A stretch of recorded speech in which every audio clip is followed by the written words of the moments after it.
Well, I'll try to keep this one a little bit more brief. I'm sorry about the length of the last one. My daughter showed me a trick, and that is that if you have the right version of YouTube or whatever the right setting, then you can speed up the videos. So if I run a little long, you have my permission to put me at like 1.5 times speed. But then you'll miss the wonderful accents and the imitations I do of the characters. Welty's Why I Live at the P.O. This is an interesting piece because when I first read this years and years ago, I was very confused by it. I thought, what is the point of this story? And I think that there's no overt point in it. But I also think that you have to listen very carefully. It is essentially actually one long monologue. And you have to start with the title, Why I Live at the P.O. P.O. meaning post office, okay?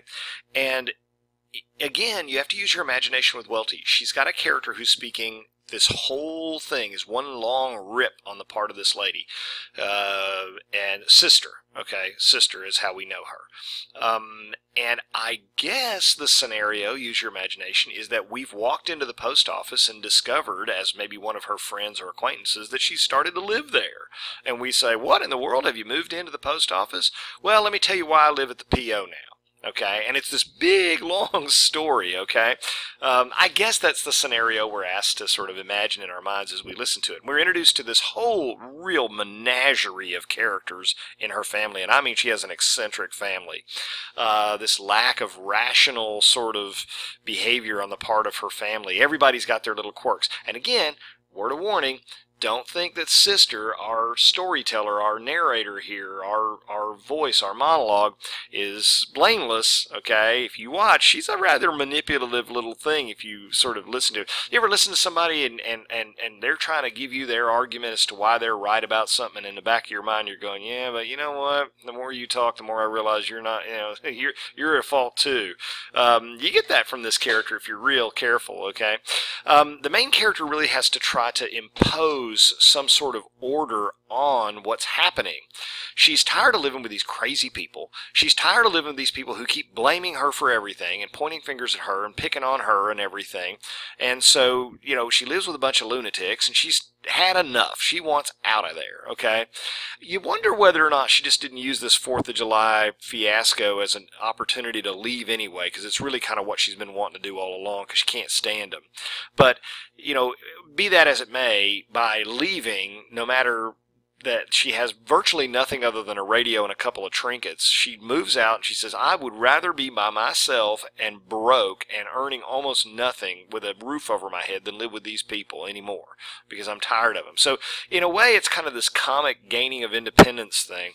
Let's go through some of the main characters here, and I won't spend as much time on dialogue to save some trouble here, but it is very funny. Stella Rondo, right? Okay, we assume that this is just kind of her sister, and she's younger. It could be a cousin, though. I've never kind of been able to figure that out from the context. I've heard people say it's a sister. Some people say it's a cousin. I think it's a sister, though, because she's called Sister. But Stella Rondo, where did Stella get that child? Shirley T, named obviously after Shirley Temple. Well, you and I know where she got that child. She went and ran off and shacked up with Mr. Whitaker, and this is their natural child, but she doesn't want to admit that that's what happened. She doesn't want to come back with a child that she was, it was the product of some, running off liaison. Instead, she claims that they adopted the child, okay? But as Sister points out, she looks an awful lot like Papa Daddy, who is their grandfather, okay? Papa Daddy is Mama's daddy, okay? Papa Daddy, as opposed to Daddy, he's Papa Daddy, okay? And Stella Rondo has this child that looks a lot like Mr. Whitaker and a lot like Papa Daddy's features, okay? So this child was not adopted. But Mama, however, is willing to believe anything Stella Rondo says. Stella Rondo is the spoiled child. Stella Rondo can't do wrong. She comes up with excuses for this kid all the time. She's spoiled, as Sister says, and she gets away with all kinds of things. In passing, she makes this remark that gets the ball rolling, and she says, that child looks just like Papa Daddy if he didn't have a beard. If Papa Daddy were to shave his beard, then, he'd look just like him. Then Stella Rondo intentionally twists that around and goes running to Papa Daddy and says, that sister thinks you look silly in your beard, you ought to shave it off, and Papa Daddy is very sensitive about his beard. He's been growing that beard since he was 15 years old, and he can tell you how and why and all these weird things about how he started growing that beard, and who cares, right? I'm never going to trim this beard, never ever, so you can't make me. Don't you ever dare talk about my beard and insult me with my beard, right? Why are you so sensitive about the beard? He's just a nut, okay? They're all nuts. Right? Every family has got crazy people in it. Everybody. It doesn't matter whether you're, Southern, and doesn't matter whether you're Anglo or African American. Everybody's got crazy people in their family. And so she's just trying to show you what's... And it has to happen on the 4th of July, right? So Papa Daddy gets all mad. Stella Rondo's turned him against her. Turned Mama against her because she just kind of blurts out and says, Mama, I just kind of actually noticed that the kid hasn't said anything since she got here. I wonder. And then Mama instantly just looks at her with this blank face. Oh, my Lord, Mr. Whitaker used to deal with chemicals and stuff, and who knows what's gotten into the child. Maybe the child is some warped, weird, deformed, crazy kid or whatever, has been, mentally disabled or something. So she goes and hollers at her. Well, come to find out the kid can talk and tap dance. So that makes Mama think, well, that sister's spreading vicious rumors throughout the house. So there's another person turned against her. But if that doesn't take the cake, Uncle Rondo, which I guess is sister's uncle, Mama's brother maybe, I don't know, decides to go into the trousseau of Stella Rondo and get and a trousseau is like the collection of things that a young woman wants to have. It's like a hope chest of all of her possessions that she wants to have when she gets married. And we assume that Mr. Whitaker, it didn't work out. Whatever happened with Mr. Whitaker, it did not work out. So she's still got her trousseau. Well, Uncle Rondo decides this one day of the year, 4th of July, he decides to take his medicine, which has a whole lot of alcohol in it, and he decides to drink his medicine and put on a kimono, and go out under the hammock. In the yard in front of everybody, he's wearing a beige kimono, and he looks like an idiot. And he looks like a drunken idiot in a woman's kimono. And if that's not funny enough, he decides he's hungry for some cold biscuits with ketchup on it, which is a very dangerous thing, according to Sister. Please don't eat ketchup covered biscuits while you're wearing someone's expensive kimono, because that is a disaster waiting to happen. But he ignores that, throws it to the wind, and decides, I'm not doing it. Stella Rondo and others then tell him, well, Sister's up there laughing at you because you're wearing a kimono eating biscuits with ketchup out in the hammock.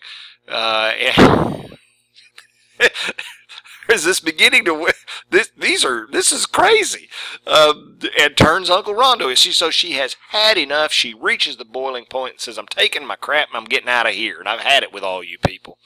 Well, don't be fooled.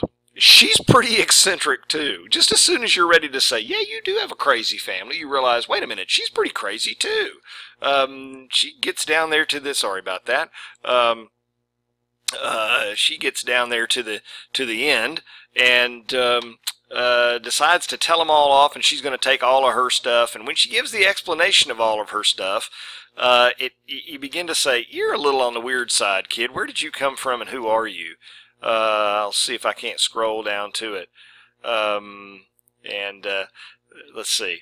So that's where the land lies, says Uncle Rondo. There he was, piecing on the ham. Well, Sister, I'll be glad to donate my army cot if you got any place to set it up, providing you'll leave right this minute and let me get some peace. Uncle Rondo was in France. He went to France, World War II. Maybe he got hit by something over there. I don't know. Thank you kindly for the cot, and peace is hardly the word I would select if I had to resort to firecrackers at 6:30 a.m. in a young girl's bedroom, right? He plays practical jokes on people that aren't very funny, is what she's saying. So he says, very well. She says, very well, I'll take that. I'll take the fern. Even you, Mama, can't stand there and deny that I'm the one that watered that fern, and I happen to know where I can send in a box top and get a packet of 1,000 mixed seeds, not two of the same kind, free. Oh, where? But I says, too late. You tend to your house, I'll tend to mine. You hear things like that all the time. The pettiness of this is crazy.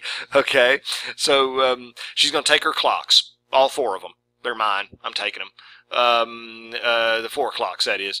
The 4 o'clocks. I'm going to take my 4 o'clocks, and I'm going to take the fern, and I'm going to take my radio, and to heck with you people. And she pulls up stake and moves.